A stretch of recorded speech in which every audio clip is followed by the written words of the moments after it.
دیکھیے اللہ تعالیٰ کی کچھ سنتیں ہیں جو کہ تبدیل نہیں ہوتی ہیں، اور قرآن میں نقل سنت لا تبدیلا، اللہ کی سنت تبدیل نہیں ہوگی.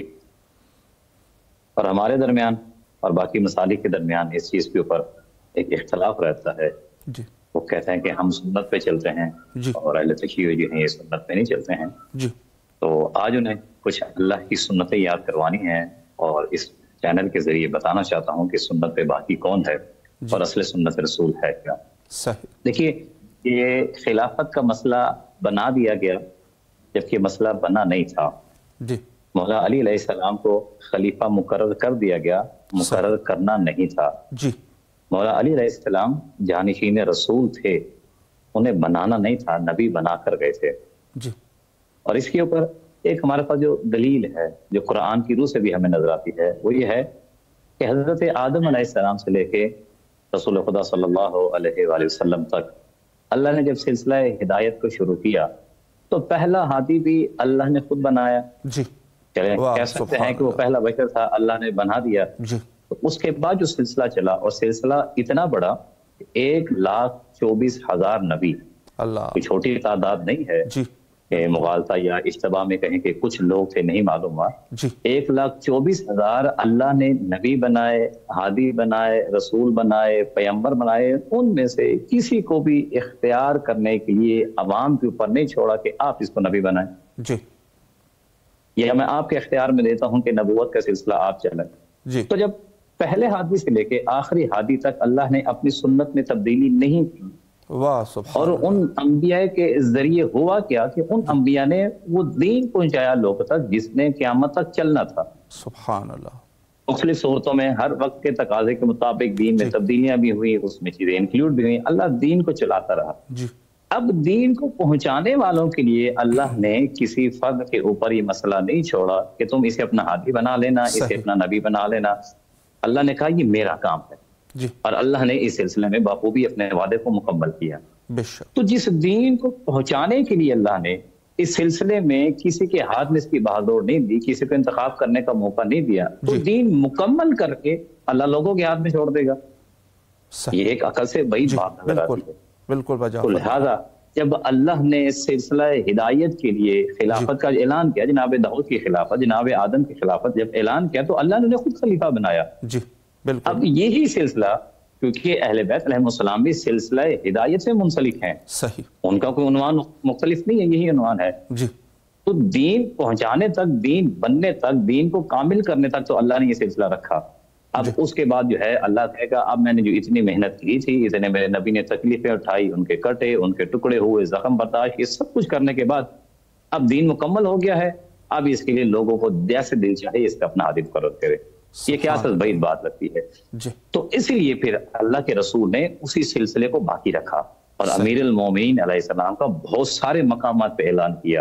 حتیٰ کہ دعوت ذوالعشیرہ پہ بھی اعلان ہو چکا تھا کہ میرا ناصر یہ ہے. مولا فرمایا انا ناصر یا رسول اللہ جب کہا، اس کے بعد کیا کہا؟ میرا خلیفہ یہ ہے، میرا جانشین یہ کہا ہے. کتنی جنگوں میں کہا.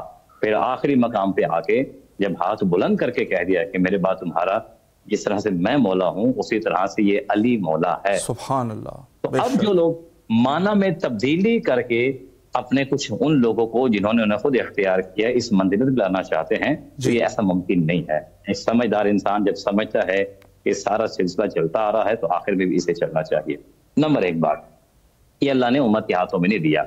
اب جنہوں نے اختلاف پیدا کیا اس میں، جب ان سے سوال کیا جائے، اور آج کل یہ جو دین چل رہے ہیں بالخصوص مولا کائنات کی نسبت سے مختلف چینلز پہ ٹرانسمیشن چل رہی ہیں جیسے آپ کی چل رہی ہے، تو اس پہ جب یہ ایک سوال کیا جاتا ہے نا، بنیادی سوال، وہ کہتے ہیں آپ اہل بیت اور صحابہ کو کیا سمجھتے ہیں؟ تو بہت سارے پہلے یہ کہتے ہیں کہ اہل بیت کا مقام اور ہے، صحابہ کا مقام اور ہے. بالکل. اچھا، تو جب بات کی جاتی ہے خلافت میں تو پھر یہاں پہ آ کے انہوں نے نیا طریقہ شروع کیا جو پہلے ہمیں نظر نہیں آتا تھا. وہ کہتے ہیں کہ یہ ایک خلافت سیاسی مسئلہ ہے، یہ دینی مسئلہ نہیں ہے. ایک نئی شیخ انہوں نے ایجاد کر دی کہ یہ سیاسی معاملات اور ہوتے ہیں، دینی معاملات اور ہوتے ہیں. اور جو امام جنہیں ہم 12 امام کہتے ہیں یہ سیاسی امام ہیں، اور جنہیں وہ خلیفہ مانتے ہیں وہ دینی امام ہے. اچھا، یہ بات جب کر دیتے ہیں تو پھر جب سوال پلٹ ان سے کیا جاتا ہے تو کیا مولا کائنات کی زندگی میں آپ کو سیاست نظر نہیں آتی ہے؟ کہ علی سیاست سے دور تھے؟ مولا کائنات کی زندگی میں آپ کو دینداری نظر نہیں آتی ہے تو پھر کہتے ہیں ان سے بہتر کوئی نہیں، ان سے افضل کوئی نہیں، ان سے شجاع کوئی نہیں، ان سے زیادہ متقی کوئی نہیں. ساری تعریفیں کر دیتے ہیں، جب کہتے ہیں اب خلافت کا حق کسے بنتا ہے پھر پلٹ کے اسی طرف آ جاتے ہیں. یعنی ان کے پاس کوئی منطقی، کوئی عقلی، کوئی نص موجود نہیں ہے جس کی بنیاد پہ وہ اپنے کسی کو بھی خلیفہ بتا سکے. تو لہذا مختلف انداز میں تعویلیں پیش کر رہے ہیں جس کا نہ سر نظر آتا ہے نہ پاؤں نظر آتا ہے. پھر جب بات کی جاتی ہے، جب فضیلت کی بات آتی ہے، کہتے ہیں اہل بیت سے بڑھ کر افضل کوئی نہیں. کہتے ہیں پھر افضل مفضول کی بیعت کرے گا، پھر وہاں خاموش ہو جاتے ہیں. تو لہذا نص ان کے پاس نہیں ہے. اور ہماری دلیل سب سے بڑی یہ ہے کہ اللہ نے ہدایت کے سلسلے کو عوام کے ہاتھ میں نہیں دیا ہے. اللہ نے الیکشن کے ذریعے امام اور نبیوں کا انتخاب نہیں کیا ہے، بلکہ اللہ نے منصوص ان کو کیا ہے. یہ منصوص من اللہ ہے اور مولا کائنات اسی نسبت سے پہلے امام ہیں اور خلیفہ رسول بھی ہیں. بے شک بے شک. بہت خوبصورت طریقے سے آپ نے وضاحت فرمائی. ایک سوال جو بڑا مہم ہے اور آج کے دن پہ میں سمجھتا ہوں کہ بہت ضروری ہے کہ خود آج کے اس دور میں بھی حکومت ہے، اور یقیناً جس حکومت حضرت امام زمانہ اجل اللہ تعالی فرجہ شریف کے لیے ہم منتظر ہے، اور اس حوالے سے چونکہ حکومت ایک بہت ہی مہم مسئلہ ہے، تو جو حضرت امیر المومنین علیہ السلام کی کوفہ میں حکومت قائم ہوئی تھی، اور آپ خوشبختانہ وہاں پر موجود بھی ہے اس ٹائم، یہ حکومت جو ہے وہ کس طریقے کی حکومت تھی، اس پر بھی اگر ایک وضاحت ہو جائے. جی بالکل ضرور. اور خوش نصیبی ہے کہ جب امام زمان علیہ السلام ظہور فرمائیں گے تو روایات میں ہے کہ مسجد سہلہ امام کا گھر ہوگا. بے شک. تو مولا کے گھر سے بیٹھ کے آپ سے بات کر رہا ہوں اور بڑا اچھا لگے گا کہ میں بیان کروں کہ امام زمانہ کی حکومت اور مولا علی کی حکومت جو ہے کیسے مماثلت بھی رکھتی ہے. اولا یہ چیز دیکھیے گا، مولا کائنات نے آتے ساتھ ہی جو پہلا جملہ کہا تھا نا، جس سے اختلاف کا آغاز ہوا تھا.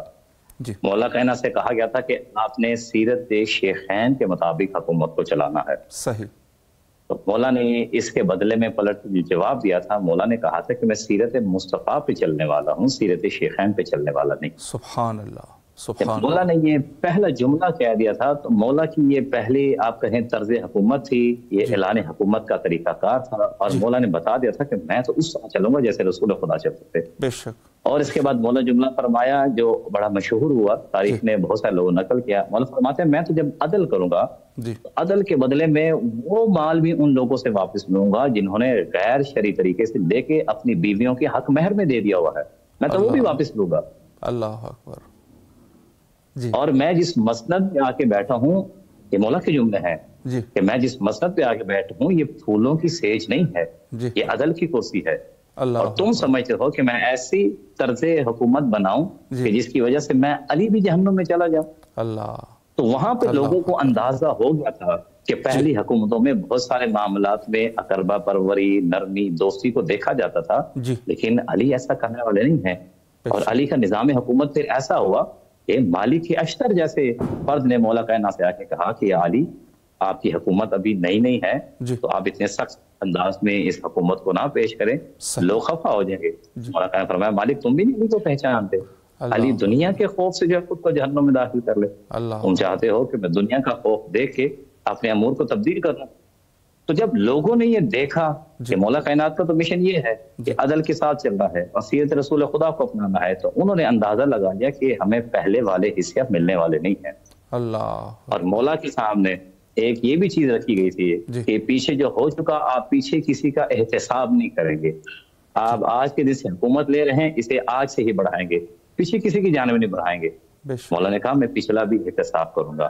اب یہاں پہ پھر لوگوں کو اندازہ ہو گیا ایک تو علی کچھ اور دینے والے نہیں ہیں بغیر عدل کے، اور جو پیچھے کسی نے کوئی ایسے امور مرتب کیے ہوئے ہیں کہ جس میں کہیں اگر میں کہوں کہ کرپشن نظر آتی ہے تو انہوں نے کہا ہمارے تو مولا علی ٹانگ دیں گے. تو لہٰذا پھر انہوں نے اب یہ فیصلہ کیا کہ اب علی کے ساتھ مفاہمت نہیں، علی کی مخالفت کی جائے گی. اور مولا کائنات کے پاس پھر پیغام بھیجے جانے لگے کہ شام میں ایک لشکر تیار ہو رہا ہے جو بہت بڑا ہے، ہم اس میں شامل ہو جائیں گے. یعنی مختلف انداز میں مولا کو پیغامات بھیجوائے جانے لگے. اور انہی پیغامات کا نتیجہ تھا کہ پھر ایسا ایسا لوگ اس علی کے خلاف کھڑے ہو گئے جس کے بارے میں نبی فرماتے تھے کہ حق علی کے ساتھ ہے اور علی حق کے ساتھ. اللہ تو حق کو ادھر موڑتے جدھر علی ہو. اب اسی حق کے مقابلے میں کھڑے ہوئے. اس وجہ سے عدالت علی اور تاریخ نے لکھا کہ مولا کائنات کی جو وجہ شہادت بھی بنی ہے وہ شدت عدل بنا ہے. سبحان اللہ. اللہ یہ وجہ تھی کہ جس کی وجہ سے لوگ مولا کائنات کے خلاف بھی ہوئے. باقیوں کے خلاف جنگیں کیوں نہیں ہوئی؟ ان کے خلاف ہے تو ویسے ہی خلیفہ. اور جب بھی انہوں نے ایک معیار قائم کیا کہ جو بھی خلیفہ کے مقابلے میں کھڑا ہوگا اس کو انہوں نے کافر بھی کہا، وہ جو بھی کہتے رہے. لیکن جب مولا کائنات آتے ہیں تو اسی خلیفہ کے مقابلے میں کوئی فرد آتا ہے تو وہاں پہ خطا اجتہادی قرار دیتے ہیں، پھر اسے ایک غلطی کا نام دے کے معاملے کو حل کرنے کی کوشش کرتے ہیں. اور جو آج تک لگے ہوئے ہیں اور ایسی حکومت کو علی کے مقابلے میں صحیح ثابت کرنے کی کوشش کرتے ہیں کہ جس میں نہ عدل نظر آتا ہے، نہ کوئی ذمہ نظر آتی ہے، بلکہ وعدہ خلافی نظر آتی ہے، وعدوں کو توڑ دینا اور اصحاب رسول کے ساتھ ظلم و ستم کرنا. لیکن یہ دو چیزیں کبھی نہیں چل سکتی. آج جدید دور ہے، بہت ساری چیزیں جیسے آپ کا چینل سے حل کر دی اور آج لوگ اس چیز پہ قائل ہونا شروع ہوتے ہیں. واقعی یہ حق اہل بیت علیہ السلام کا تھا. اور اگر میں ایک اس کی چھوٹی سی مثال پیش کروں جو میں آج کے دور میں بہت بڑی مثال سمجھتا ہوں کہ فلسطین میں مسجد اقصی کے جو پیش نماز تھے وہ انسان تھے کہ جو اہل بیت علیہ السلام کے خلاف تعصب رکھتے تھے اور بہت سارے ایسے کلمات کا استعمال کرتے تھے کہ جو تاریخ میں دشمن اہل بیت نے استعمال کیے. لیکن آج انہوں نے بھی اعلان کر دیا کہ میں بھی شیعہ ہوتا ہوں اور مذہب شیعہ برحق ہے اور خلافت اہل بیت علیہ السلام کا حق تھا جو قبلہ اول کا امام ہے. تو یہ میڈیا کے توسط سے اب یہ معاملے حل ہو رہے ہیں. اب ایسا نہیں چلے گا جیسے پہلے کہہ رہے تھے یہ بھی حق پہ ہے اور یہ بھی حق پہ ہے.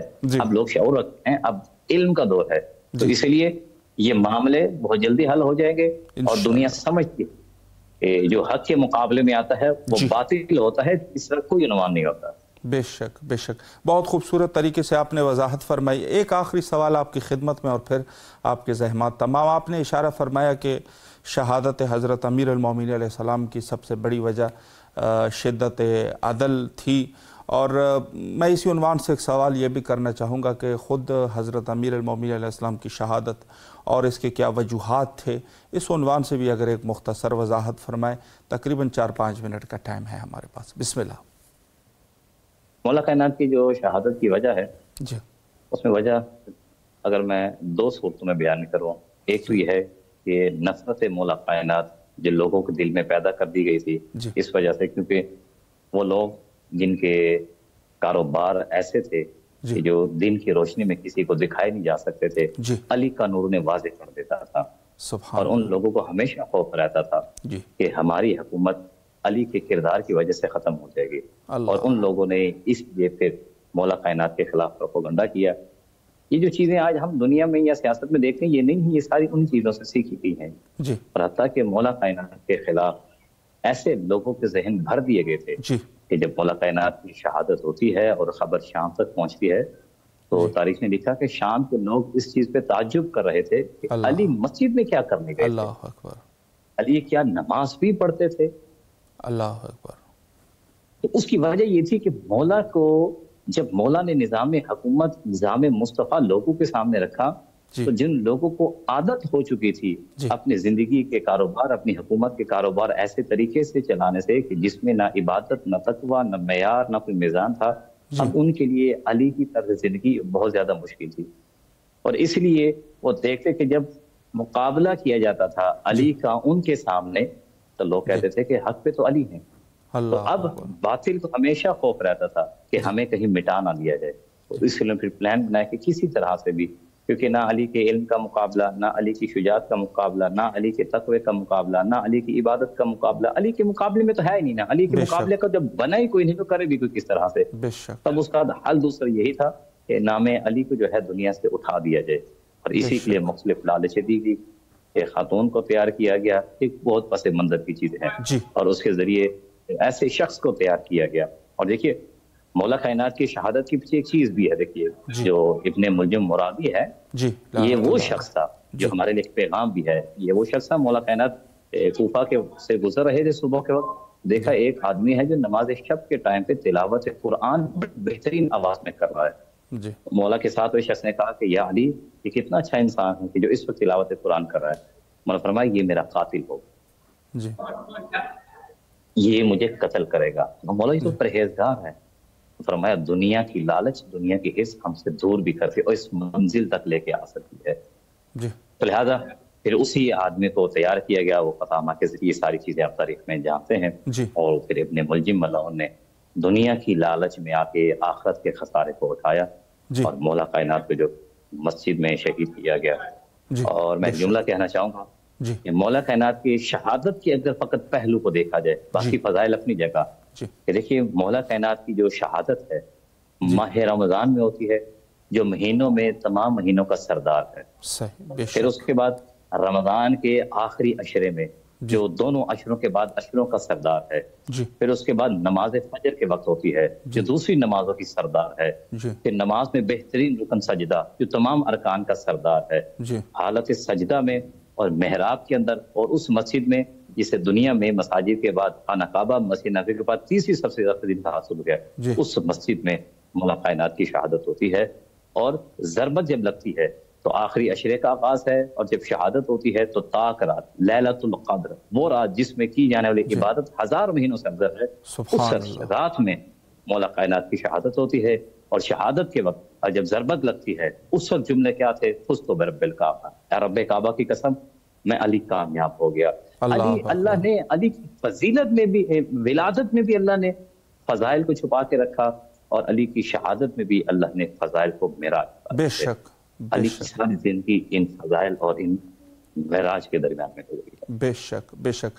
حضور اللہ آپ کے توفیقات خیر میں اضافہ فرمائے۔ بہت ہی خوبصورت گفتگو آپ نے فرمائے۔ آپ سے التماس سے دعا کرتے ہیں کیونکہ وقت بھی انتہا پر ہے، اور انشاءاللہ کسی اور وقت پہ بھی آپ کے حاضر خدمت رہیں گے۔ پروردگار ہماری اس محنتوں کو اپنے وقت کا قبول و منظور۔ الہی آمین، الہی آمین۔ شکریہ قبلہ۔ فی امان اللہ۔ اللہ حافظ، اللہ حافظ۔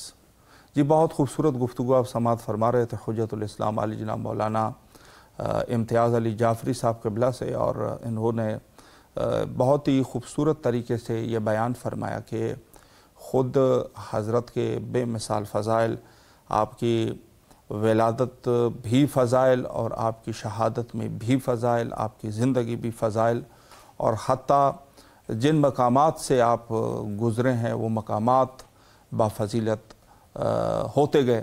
تو یہ وہ عظیم امام ہے، اور یہ کہنا ہوگا کہ حتیٰ خود رسول اللہ صلی اللہ علیہ وآلہ کے حیات طیبہ میں بھی جو کردار حضرت کا رہا، اور اس کے بعد جو ہے جب حضرت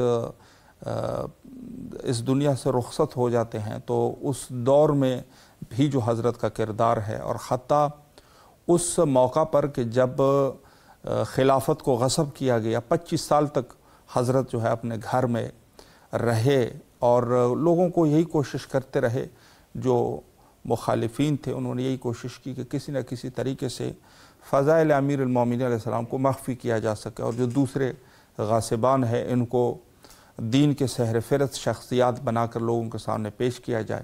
لیکن یقیناً اس میں بھی وہ ناکام رہے، چونکہ پورے دنیا نے حضرت امیر المومنین علیہ السلام کو پہچان لیا تھا۔ البتہ کہ انہوں نے کوشش بہت زیادہ کی، بہت بڑا اہتمام کیا گیا اس مسئلے کے اوپر، حدیث کو روک دیا گیا، کیا کچھ نہیں ہوا، اتنا بڑا اہتمام۔ ظاہر ہے جب 25 سال تک آپ کے پاس حکومت ہے، اور پھر جو بعد میں وہ 25 سال تھوڑی نہ حکومت، آج کے اس دور میں جو اندھیرے ہیں، اس کے بعد 25 کے بعد پھر جو بنی امیہ، بنی مروان اور بنو عباس کی حکومتیں تھی، اس میں بھی بڑی کوشش کی گئی اس مسئلے کے اوپر، بلکہ پرخرچ طریقے سے تبلیغات ہوتے رہے، لیکن آج بھی علی جو ہے وہ علی ہے، اور یقیناً علی بے مثال ہے۔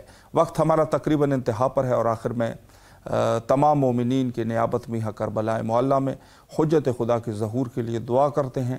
اللہم عجل لولیک الفرج۔